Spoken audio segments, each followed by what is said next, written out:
Howdy doody, my name is Susie and today I thought I would share with you how to make this cutting board cream. It's really simple, it's only 2 ingredients, and the cutting board cream is going to preserve any of your wooden cutting boards or any utensils that you may use, such as these salad bowl, spoon and fork, salad bowls, your charcuterie board, anything that you use to serve food.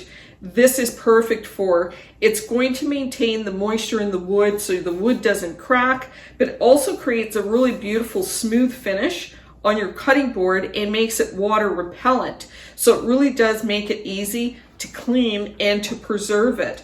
Like I said, you just need 2 ingredients in order to make this cream. It's very simple. You need some beeswax and you need some mineral oil or coconut oil. Coconut oil and mineral oil are really the only 2 oils that are recommended as both food safe to use on your boards, but it also has the shelf life that you want so that when you're using this on your board doesn't become rancid with an oil that doesn't have a long shelf life. Well, any other oils that you use for cooking while they're edible, they use sunflower oil or olive oil. Those oils have a much shorter shelf life, but the shelf life that you're looking at the oil is based on the oil being in the bottle, which is usually dark, and you're keeping it in a fairly cool place and you're keeping it closed. So when you're applying it to the board, obviously you're exposing the oil to the air,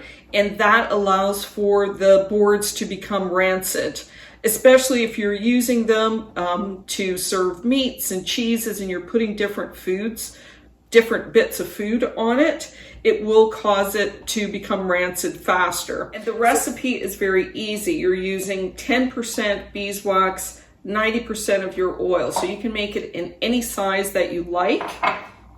Now you're going to need a little pot with some water. This is going to become our double boiler. And then I'm just using a measuring cup and I'm going to use it to melt the oil and the beeswax together. Now you're going to need a scale to measure how much wax you need versus oil. But once you make this recipe and you kind of figure out how much you need, you can kind of eyeball it. It's not that precise. So I'm using these small tins that I bought from the dollar store. So I'm just going to wash them really thoroughly and dry them very well because we are working with an oil.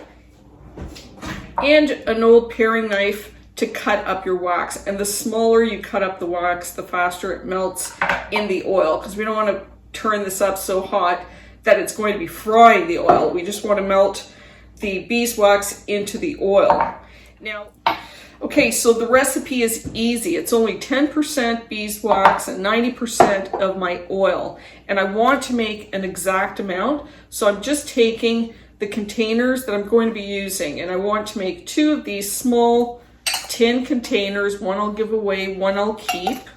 And you're only using a bit of cream. This will last you for months and months. It's recommended that you polish your cutting board once a month. So in order to get my exact measurement based on whatever the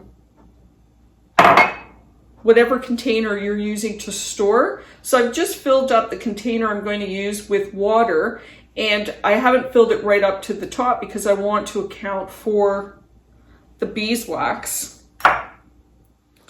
And then I'm going to take my scale, which is in grams. I'm going to add my vessel and I'm going to tare. So now my scale is back down to 0. I'll add my water. And now I've got the exact amount that I need in grams for my oil, which is, so each one of these tins are 35 grams.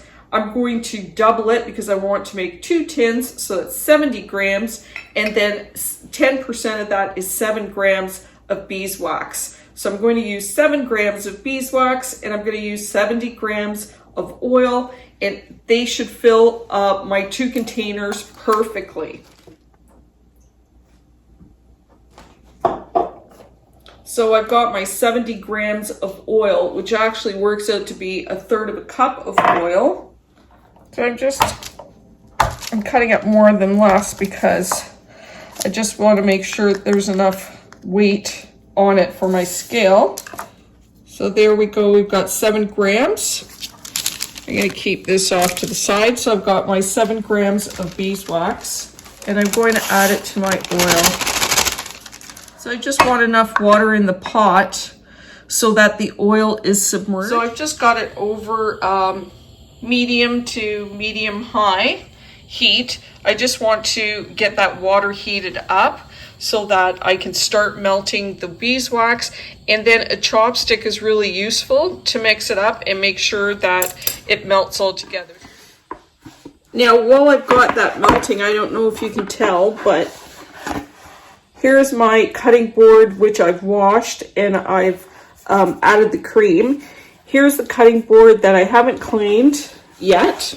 The easiest way and the best way to clean it is just with a little bit of soap and water, and you wash it off. And this is not abrasive, it's actually just plastic, so it's not tearing up the wood. And then I can dry it thoroughly with my cloth, and then I would leave this to dry for a couple of hours until the wood is completely dried before applying the cream. So for any discoloration and marks or stains that you want to remove, then baking soda works really well. And you can just use a little brush, or you can use your sponge to really clean it off. And it works quite well. You can wipe it off, and it actually removes a lot of the dirt. You'd be surprised. And then you just want to rinse it off with water. Now, if you want to make your board smell nice, then all you need is a lemon. And just use it on your board like that. I just let it sit for a minute or two just to kind of get rid of any odors, and then I'll rinse it off. So you can see all the wax is melted. It's only taken about 6 minutes, but I'm not making that much. Now we're going to take this off the heat. I'm going to use an oven mitt. So now I'm just going to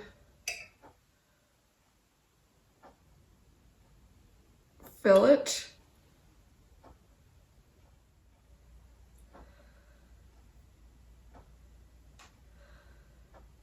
There you go. Now we're going to let this sit and cool. Now at this point, if you're using a measuring cup, this is the point that you want to grab some paper towel and clean out the wax and the oil as much as you can, just to make it easier to wash. So I'm gonna let these sit, and they will solidify, and I'll show you what they look like. But just to show you on the board, the way to apply it, you can see it's only been a few minutes and it's already starting to solidify. Much like you would apply furniture polish to a piece of furniture.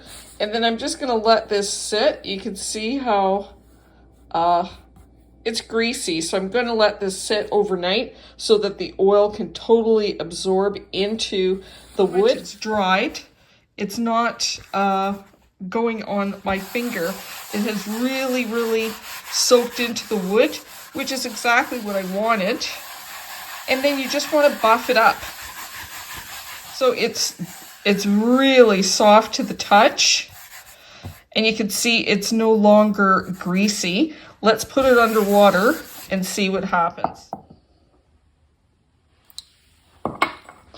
So we'll just put some water on the board, but you can see it really just kind of beads off. You can see that it's not staying and absorbing on the board, which makes it very easy to wash and clean. And you can see that the board is almost virtually dry again.